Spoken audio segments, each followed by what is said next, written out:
Yeah, I'm really enjoying this fic. I'm actually streaming proofreading this chapter because I love this fucking fic and I wanted to talk about it.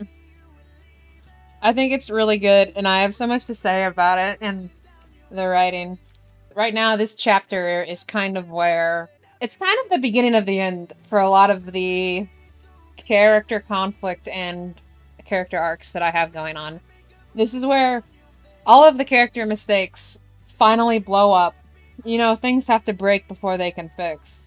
I'm a very big proponent of characters in general, but especially child characters, being able to openly display all of the spectrum of human emotion without fear of repercussion or judgment. People should be able to be, like, angry and miserable and passionate, and there's no shame in those emotions. Basically, my goal with this chapter is to make it very, very clear that even though his emotions are justified, the way in which he handles them is not, you know?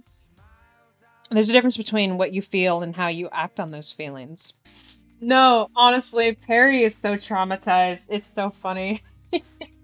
He's literally just floating through life like, yeah, I'm fine. I don't care at all that my brother's love for me was temporary and conditional.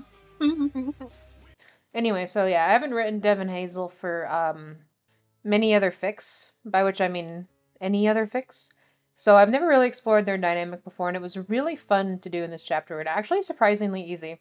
Probably because Dev is a real sweetheart deep down. He wants so badly to be a good friend to Hazel, but he has no idea how because no adult in his life has ever given him those tools. So he's just trying his best to, like, not hurt her feelings, but doesn't actually know how to say blatantly, I care about you and don't want to make you upset. So it's a really fun dynamic with a girl like Hazel who wears her heart on her sleeve. They're so cute. Another thing about this interaction is that it also characterizes Dev's guilt in being emotionally available. Like, even when he vents or rants to, like, his best friend here, he feels guilty about it because his whole life that's how his dad made him feel for having emotions. Even though I'm sure Hazel would love to have this conversation with him in a meaningful way and keep going, um, in a different circumstance. Of course, they do have, like, the plot to take care of. But he cuts himself short before she can even, like... A fun fact about this line here, nobody in Fairy World cares about incest. That's some world building. I don't think it's going to be important to the fic at all, but, like, that's literally not a thing. Perry only cares about that because he grew up on Earth. I have so much world building and lore and backstory in the back of my mind while writing this fic. Actually, another bit of old lore here. This line here, is a reference to the fact that Jorgen assigned Perry a difficult kid because he wants Perry to quit. I don't think that'll be important to the plot at all, but that's just a headcanon I have. Jorgen personally doesn't want Perry to quit because that's, like, his nephew, but he knows it's better if Perry quits because he is so dangerous and powerful. He really shouldn't be on Earth. But it's easier in the long run to make him quit himself than to set a precedent of, like, banning certain fairies from being able to do the job they want.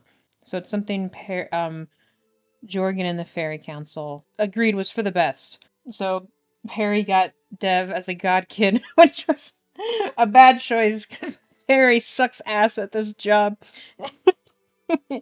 Yeah, no, there's a lot of little stuff like that going on in this fic. I love it so much. Perry, he actually has complex PTSD and depression. If I'm gonna diagnose him, which I'm not, in the fic anyway, it's just something I keep in the back of my mind whenever I'm writing him. So that his behavior is, well, not logical, at least consistent. I do think that becoming a godparent wasn't an emotionally easy decision for Perry, but at the end of the day, sometimes the circumstances of your birth define you for the rest of your life, I guess, is what I'm trying to say. By the way, the F word in this circumstance is family. It is not fuck. Yes, I included that on purpose for the joke. So in this paragraph, when actually prompted to think about what Dev needs in a godparent, Perry comes up with the answer, And unfortunately, the answer is like he needs the parent part. And that is not something Perry wants to provide him or is emotionally capable of providing him. Perry comes to that realization and then promptly fucking throws that in the garbage because his own ego and self-actualization is more important to him in this moment than Dev's needs.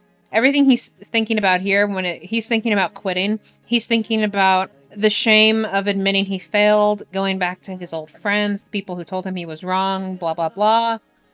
He's not thinking about Dev. Dev's name is not in this paragraph, and that is something I do on purpose. Anytime Dev's name is excluded from Perry's thought process, the absence says as much as the inclusion does. I have so much fun with this. I love writing flawed characters. He's such a bad godparent. Yeah, this man is such a bad fucking parent. Fun fact, using the word betray here was on purpose. Sometimes foreshadowing is relatively obvious.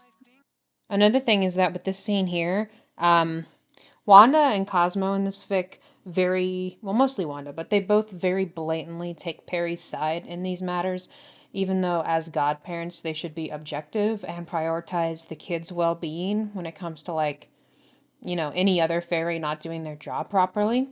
And the reason for that is this is going to come up more later in the fic. Like, don't think Cosmo and Wanda don't have character flaws either. They're both traumatized still as well. Like even in the OG TV show, they were very doting and loving towards Perry, of course. But even as when he was a baby, they weren't as clingy as they are in the new show. And I think part of that is because one, they're overcompensating for the vacation they took away. And two, they're clinging to him because they're terrified to lose him like they already lost Timmy. He's their only son now, and they are very much not okay either. And unfortunately, Dev is the one paying for all the adults in his life failing him.